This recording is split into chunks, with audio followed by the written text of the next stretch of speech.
Il y a deux voies, il prend les deux. Je comprends pas.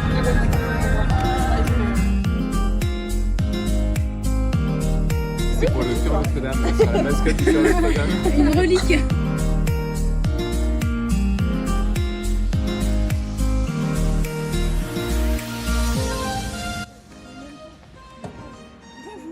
Aujourd'hui, dans cet épisode, nous retrouvons les jeunes de l'aumônerie de Douai, donc les collégiens et les lycéens, pour un pèlerinage au Mont-Saint-Michel.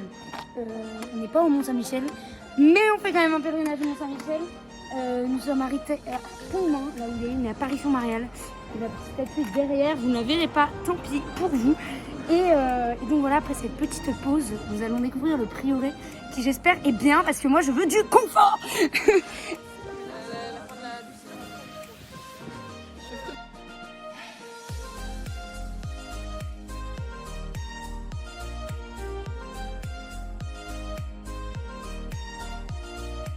Les jeunes de l'aumônerie à la Vierge Marie. C'est pour ça qu'on vient la voir ici. Et on va voir voilà, la visite, la messe, une consécration. Et après, on partira pour Ardevon. Là, on passera notre nuit. Ça,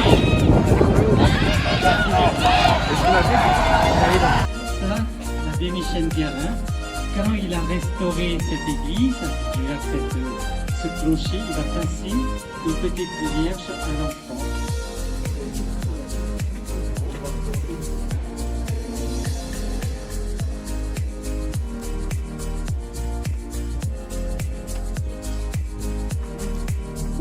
Qu'est-ce qu'il va faire? Il va dire, oh, c'est beau, donc elle est belle. Et c'est là que le enfant va lui poser la question, que vois-tu? Je voyais une belle dame, elle nous tend la main, elle nous sourit.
Ça va dans les trucs.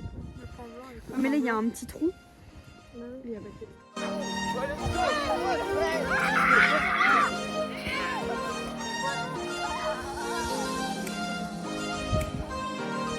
Y'a pas but, y'a pas but, y'a pas but, y'a pas but. Là, il y a but, là, il y a but, là, il y a but, il y a but. Allez, let's go!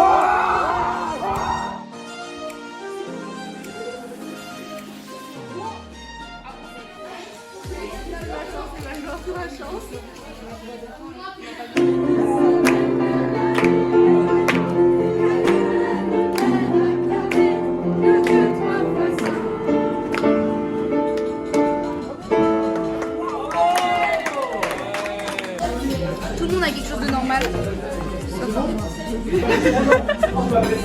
Pas normal. Vous pouvez admirer là-bas le mont Saint-Michel. Alors, qu'est-ce que le mont Saint-Michel? Le mont Saint-Michel, c'est un mont qui a été construit au Moyen-Âge. Et alors, à l'origine, ça s'appelait le mont.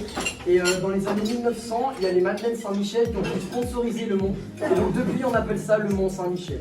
Voilà, donc c'est l'histoire du mont Saint-Michel. Merci beaucoup de votre attention.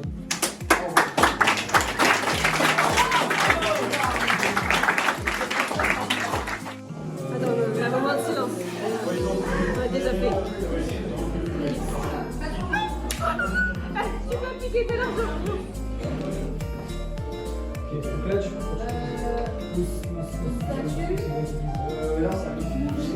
Allez, on dit, on s'est des solutions.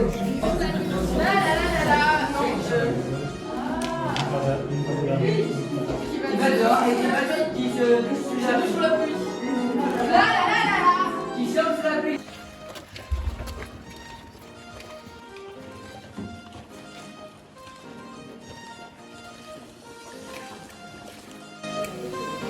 S'il n'y a pas le déhanché, il n'y a pas de coup de balai.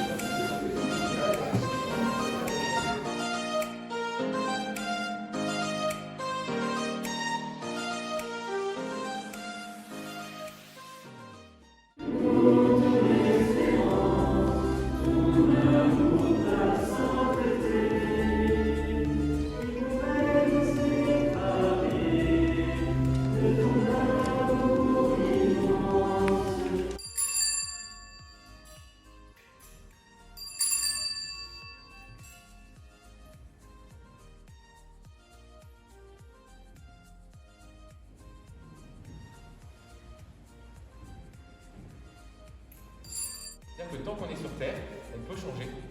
Parce qu'on est voilà, on est dans le temps et tout. On peut changer. À partir du moment où on meurt, on ne peut plus changer. Notre âme, elle est comme fixée dans son état. Donc sur Terre, on peut faire du mal, et après demander pardon, on peut encore demander pardon au Seigneur, on peut encore se convertir. Mais une fois qu'on meurt, on ne peut plus changer. Et donc l'objectif, c'est qu'au moment de notre mort, notre cœur soit comme ouvert au pardon de Dieu, qu'on puisse recevoir ce pardon de Dieu, et que du coup on puisse aller au ciel.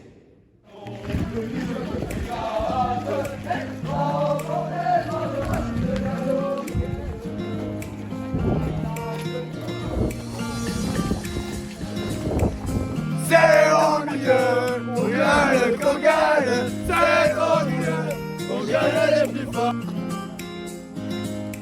On éloigne. Nous on va là-bas. En fait là c'est l'île qu'on va voir. C'est moins cher. C'est moi, c'est gelé. Les marais salés, les arbres. Là aussi c'est végétalisé, oui. Mais c'est pas.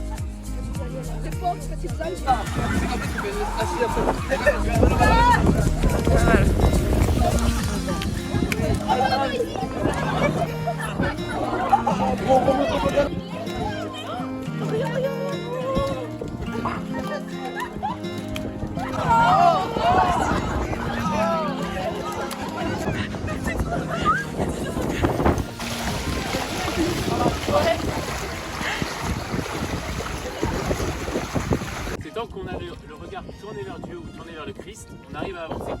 Et les problèmes arrivent souvent quand on arrête de regarder vers le ciel, de regarder vers Dieu, et qu'on commence à regarder vers notre nombril, à regarder vers nous-mêmes. Donc ce qu'on va faire, c'est qu'on va prendre un petit temps de marche en silence. Donc vous vous écarterez les uns des autres, on prend un peu d'espace. C'est un temps un peu de réflexion avec tout ce que je vous ai dit là depuis hier sur le combat spirituel, sur les points sur le péché originel, sur la faiblesse, tout ça, sur les combats qu'on peut mener, les choses qu'on peut porter, qui ne sont pas forcément simples à porter, tout ça. C'est le moment de regarder devant vous, de regarder vers le Mont Saint-Michel, de marcher vers la merveille et de demander au Seigneur justement la grâce de continuer à avancer, de regarder plus loin.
Et donc en 1023, et là aussi, on va être l'année prochaine en 2023, en 1023, on construit la première grande église pré-romane. garde encore aujourd'hui tel que reste. On construit l'abbaye. Alors après, je ne vais pas rentrer dans tous les détails, parce que sinon ça va devenir très compliqué, hein, parce que ça va s'effondrer, ça va brûler, ça va, etc. Et donc à chaque époque, il va falloir reconstruire. La flèche telle qu'elle avait été reconstruite par Viollet-le-Duc en 1800 et des Brouettes, comme celle d'ici, celle qui est là-haut, celle où vous avez l'ange doré là, hein, voilà, qui est en fait le paratonnerre. Ça peut, oui, c'est le paratonnerre. Ça ne va pas pleuvoir, c'est très bien, c'est très joli, hein. Mais bon, c'est le paratonnerre, ça date d'à peu près 120 ans, pas plus, 150. Du coup, c'est bon, madame, tu vas.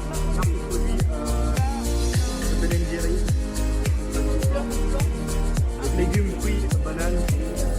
Non, fruits, ça marche pas. Fruits, ça marche pas.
À la caméra, ces petits signes sur les pierres.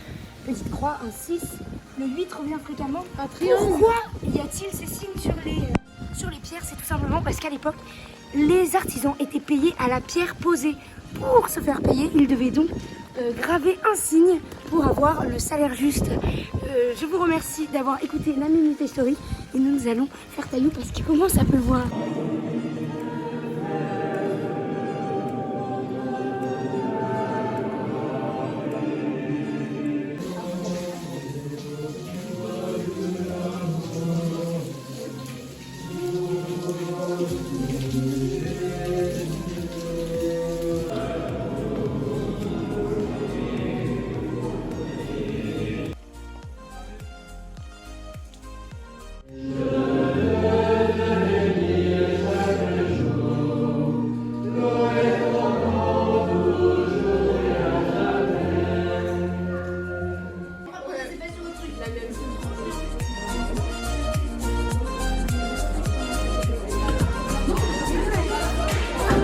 C'est problématique.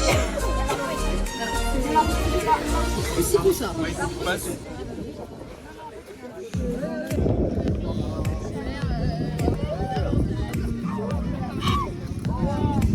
Je suis émue.